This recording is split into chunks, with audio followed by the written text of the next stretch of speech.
In this video, we uncover the rise and fall of Brian Wright, an Irish-born godfather of drug smuggling who turned Britain's drug trade into his personal empire. In the 80s and 90s, his network flooded Europe with hundreds of millions of pounds worth of cocaine. Shipments were dropped from planes onto yachts at sea, slipping past customs with ease. Wright flaunted his wealth, luxury homes, lavish parties, and TV star friends who never knew he controlled one of the biggest cocaine pipelines in British history. But in September 1996, everything changed. Customs officers seized an £80 million haul on a converted trawler, sparking the investigation that would finally bring the Milkman's empire crashing down.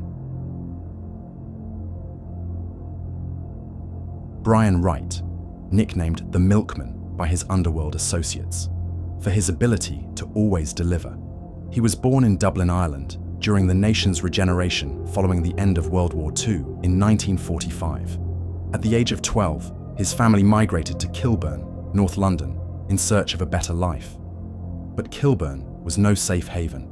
It was a world riddled with gangsters and shady figures.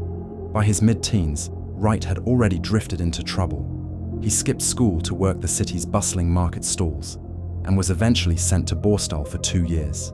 Kilburn's streets were a breeding ground for crime, and Wright was pulled deeper into its grip. By the late 1980s, he had carved out a place in London's notorious drug trade. Wright's status in the underworld grew with time and experience. He built a team of trusted soldiers, each man playing a critical role in keeping the operation alive. Wright kept his hands clean, pulling the strings from his luxurious Chelsea Harbour apartment. But he rarely worked from home. Instead, he used a nearby hotel as his office, orchestrating drops from public phones that could never be traced back to him. With charm and ruthless persuasion, Wright forged direct links with the Colombian cartels. They supplied his empire with vast quantities of cocaine at rock-bottom prices. The strength of the British pound against the Colombian peso gave him a decisive advantage. He could buy more, spend less, and dominate the market. The Brian Wright organization crushed its competitors. Slowly, rival gangs were driven out of business, but Wright's reach extended far beyond Colombia. Venezuela, the United States, France, South Africa, Ireland, Spain. His network spanned continents. For logistics, the gang relied on light aircraft. Planes carried consignments of up to 600 kilograms at a time. From the skies, packages were parachuted onto waiting ships. At sea, speedboats made precise deliveries. The process was known as coopering. Drugs were transferred from yacht to boat, just miles off the British coast. It was a system built to outsmart the authorities. Transatlantic vessels, routinely checked by customs, docked clean. Meanwhile, smaller crafts slipped into port undetected, carrying millions in cocaine. By 1998, the organization was believed to have imported nearly 2 tons of the drug in a single year. According to one customs investigator, it was arriving faster than people could snort it. Money began pouring in like water through a broken dam. At the height of his power, Wright's net worth was estimated at £300 million, equivalent to more than £600 million today. The Irishman had a taste for luxury. He purchased a £2.3 million mansion in the exclusive suburbs of Sotogrande, Spain. He called it El Lechero, a Spanish phrase for the milkman. Wright lived a life off the grid. Every purchase was made in cash. He held no personal bank accounts. He paid no taxes and owned no ID. Most of his fortune was hidden away, stashed in the lofts of loyal relatives, beyond the reach of the authorities. The milkman's notoriety soon spilled beyond the underworld, placing him shoulder to shoulder with some of Britain's most recognizable figures. One of the first was Jim Davidson, a household name in comedy. The two met in the 1980s at Kempton Park, bonded by their love of horse racing. Wright dazzled Davidson with his apparent success, presenting himself as a wealthy businessman. He entertained him in exclusive London clubs, dropping tens of thousands of pounds in a single night. Davidson was so taken in that he made Wright the godfather of his son, never suspecting the cocaine empire hidden behind the facade. Another high-profile friend was Mike Channon, the former Southampton footballer turned racehorse trainer. Wright's friendship with Channon followed the same pattern, flaunting wealth, buying influence, and proving that he too belonged among the famous and powerful. The list stretched further. Wright bragged of knowing bookmaker Victor Chandler, and even boasted of rubbing shoulders with international icons like Frank Sinatra, Clint Eastwood, Michael Caine, and Jerry Hall. But authorities later confirmed that none of these figures were involved in Wright's criminal activities. They were simply names caught in the orbit of a man who thrived on projecting power, wealth, and prestige. When Wright stepped away from the drug trade, he immersed himself in another obsession: horse racing. At first, it was a front. He placed colossal whaggers, laundering his dirty money through the betting system. But soon, he went further. Wright became entangled in a fixing operation that rocked the foundations of the sport. Jockeys and officials were bribed, fed with cash and promises in exchange for insider information. Wright's consortium consisted of 5 key figures: former jockey Barry Wright, Graham Bradley, Paul Shannon, Ian Kiernan, and himself. Together, they engineered outcomes knowing in advance which horses would finish first, second, and third. In some cases, the races were manipulated with drugs. Horses were doped to slow them down, at Wright's request. Ex-jockey and trainer Dermot Brown later admitted to police and the Jockey Club that he helped dope more than 20 horses for the group during the 1990s. Wright also owned horses, but with no license of his own, he entered them under other people's names, bending the rules and corrupting the sport from the inside out. But when investigators finally dug into the scandal, every hidden secret was exposed. Brian Wright once again relied on his charm and well-placed bribes to slip past the full weight of justice. The corrupt jockeys and officials, however, were not so fortunate. Their licenses were stripped, and the British Horse Racing Authority made it clear they were no longer welcome in the industry ever again. But Wright was not as invisible as he believed.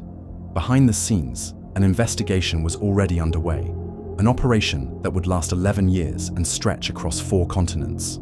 Authorities tracked the vessels entering the United Kingdom, each one carrying his empire's illicit cargo. They didn't rush. They waited. Patiently, they built their case. Piece by piece, they gathered evidence. The goal was clear: catch the Milkman himself, at the very top of his game. September 1996. What should have been a routine delivery turned into disaster.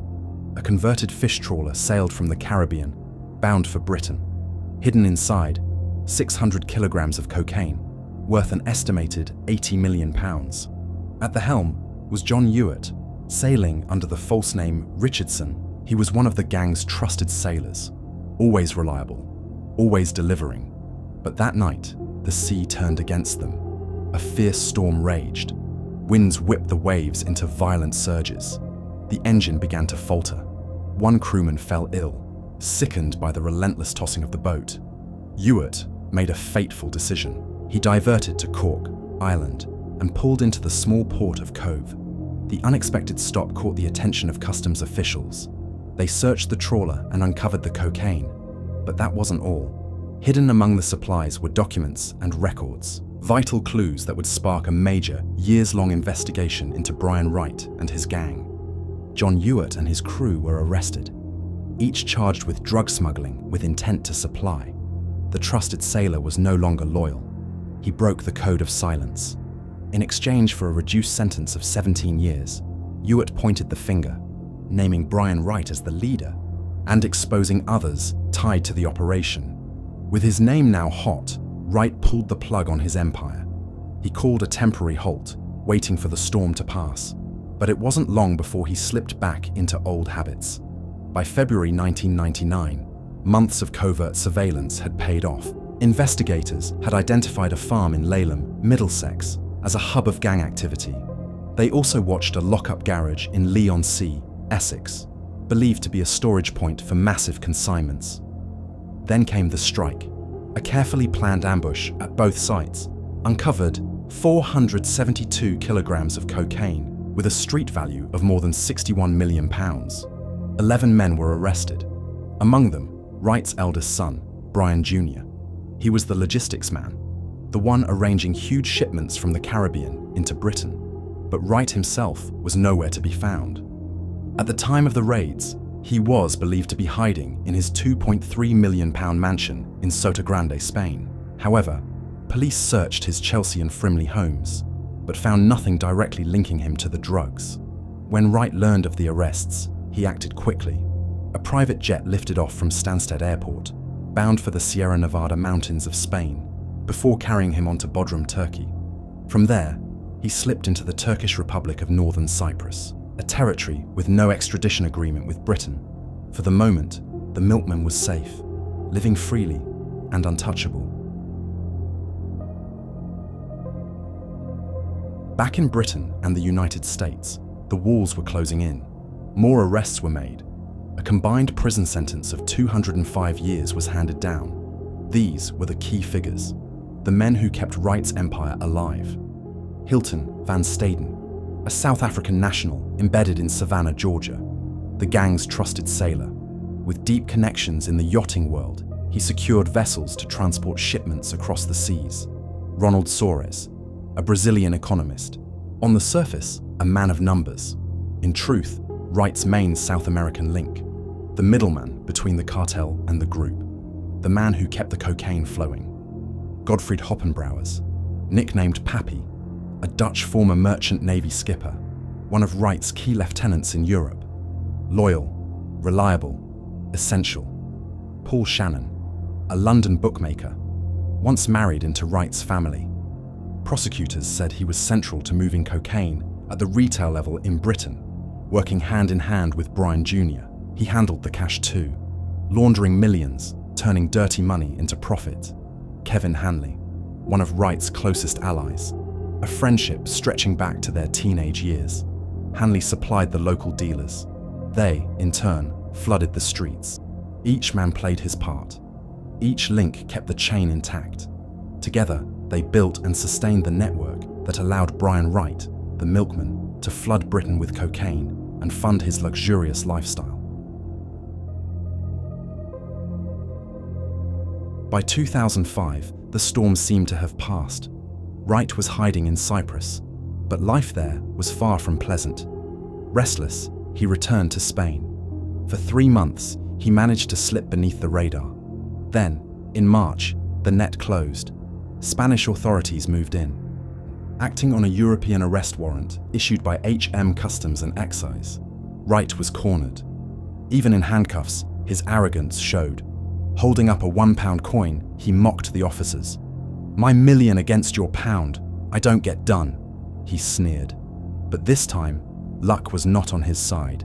In 2007, after years of pursuit, Brian Wright was finally prosecuted. His empire collapsed. The Milkman had delivered his last order. At Woolwich Crown Court, the atmosphere was heavy with tension.